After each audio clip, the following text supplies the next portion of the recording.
कभी ऐसा सुना है कि दो कंट्रीज में लड़ाई लगी और एक गोली भी नहीं चली है? हाँ, आजकल के इकोनॉमिकल कैपिटलिस्ट जमाने में ये चीजें होती हैं। चलो आज मैं आपको सैंक्शंस की दुनिया में लेके चलता हूँ और कुछ ऐसे डिप्लोमेटिक टूल से रूबरू कराता हूँ जो इकोनॉमीज को हिला सकते हैं, रजवाड़ों को भी गिरा सकते हैं और अनएक्सपेक्टेड रिपल इफेक्ट्स क्रिएट कर सकते हैं अक्रॉस इकोनॉमीज।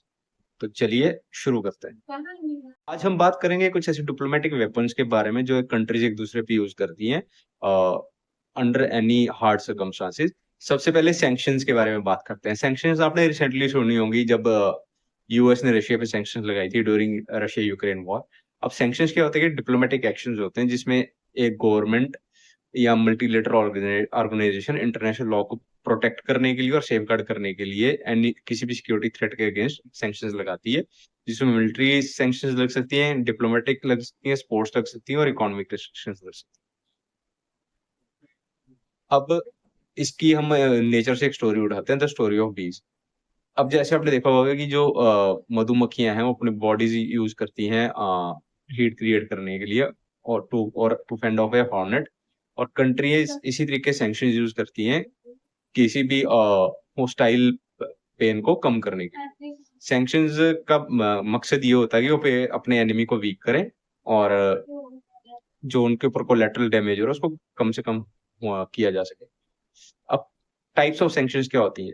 सैंक्शन बहुत तरीके से आ सकती है। मिलिट्री की फॉर्म में आ सकती है जिसमें अपने फॉरेन बेसिस को खत्म किया जा सकता है। डिप्लोमेटिक आ सकती है, एक्सपेलिंग एम्बेसीज जिसको कहते हैं। स्पोर्ट्स, जैसे कोई भी कंट्री के स्पोर्ट्स में किसी भी कंट्री को इंटरनेशनल इवेंट से रोक दिया जाए।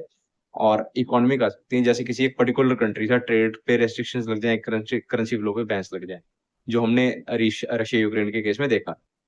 और यूजुअली सैंक्शन एक डबल एज स्वॉर्ड होती है, क्योंकि जिसका एक को फायदा होता है तो साथ साथ उसी को नुकसान भी होता है, क्योंकि एक रिपल इफेक्ट होता है। जैसे एग्जांपल देता हूँ, सैंक्शंस एक टारगेट नेशन को तो हार्म करती हैं, लेकिन सैंक्शनिंग कंट्री को करती हैं। फॉर एग्जांपल जैसे रशियन बैंक्स को ब्लॉक किया गया था इंटरनेशनल ट्रांसफर से, तो इसने ग्लोबल फाइनेंशियल सिस्टम्स को और इकोनॉमीज को जाके रख दिया, क्योंकि सारी economies in today's time are inter related. Collateral damage भी होता है सैंक्शंस में, जो हमने टोटली अनएक्सपेक्ट किया होता है। जैसे एसेट सीज कर दिए जाते हैं, जैसे रशिया ने फॉरेन ओन प्लेन्स को सीज किया है worth billions to disturb the aviation industry, और कुछ को तो बैंक्रप्सी भी फाइल करनी पड़ेगी। अब जब सैंक्शंस लग रही हैं तो अब जो कंट्री जिस रिसोर्स में एबंडेंट होगी, तो वो उस सोर्स को अपने पास रिटेन करके रखने की कोशिश करेगी। अब जैसे Russia was rich in natural gas, Russia used to supply natural gas. तो जब ये सैंक्शंस लगी रशिया पे, तो वेस्टर्न मैक्सिमम वेस्टर्न कंट्रीज पे इसका इम्पैक्ट है। जैसे जर्मनी में आपकी गैस महंगी हो गई, और बहुत ज्यादा ग्लोबली भी बाकी चीजों के प्राइसेस बढ़े, और मार्केट्स में भी वॉलेटिलिटी अच्छी खासी तरीके से देखी गई। तो एक किस्म का सोशल प्रेशर आया सब पे। अब हिस्टोरिकली हम सैंक्शन से क्या सीख सकते हैं? सैंक्शंस के जो सक्सेस रेट है वेरी करते हैं केस टू केस। जैसे कंट्रीज लाइक इराक, जहाँ पे सद्दाम हुसैन का राज था, और करंटली नॉर्थ कोरिया, जहाँ पे सैंक्शन जो है वो उतना इफेक्ट नहीं करती हैं, लेकिन फिर भी ह्यूमैनिटेरियन क्राइसिस आता है किस्म। अब सैंक्शंस का फ्यूचर क्या है? फ्यूचर ये कि अगर सैंक्शंस इमीडिएट एग्रेशन तो स्टॉप नहीं करती हैं, but they serve as a deterrent future hostile elections, क्योंकि वो किसी भी कंट्री को ग्लोबल इकोनॉमिक पनिशमेंट देने के लिए सफिशिएंट होती है।